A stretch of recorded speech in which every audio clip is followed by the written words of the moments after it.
All right, so this is our water recovery system.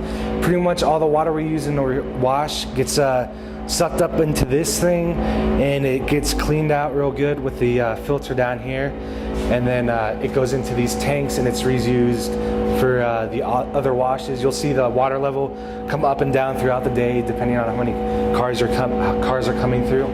I'm just going to show you how to clean out the basket for it. Usually all this stuff is turned on. Usually that should be green. This should always be turned on. Right now it's off. And when you want to clean out the basket, all you got to do is just turn this switch. Usually it should always be on auto. When you want to clean out the basket, just turn it to the circle right there. I don't know if you can see that, but just it should just be up and down like that.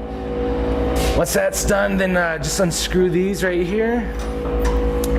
And usually you'll see a bunch of water starting to seep out. We've had ours off for a while, so the pressure's not built up. So if you see a bunch of water spraying out, it's okay. Take this off. And then you're gonna have to reach down in here. There's a little handle for the basket. And ours isn't too dirty right now, but usually you'll get just a bunch of gunk in the sides here. Sometimes you might find something in the basket, and just take that outside and hose it off. Then put it back in there. It should just it should just sink down into the water like that. Put the lid back on. All right. So anyways, just tighten all those up. And then before we turn the recovery system completely back on, we have to prime it again. Pretty much it has to build up, back up pressure.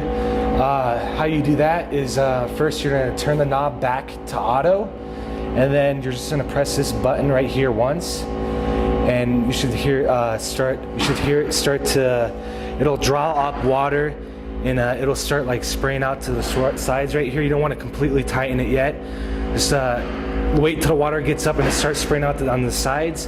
Then tighten down all the bolts. And once it reaches its right temperature, you'll hear the rest of the recovery system turn back up and pumping the water and stuff. And all this stuff, usually when this is on, the ozone output, that should be sort of like a solid blue.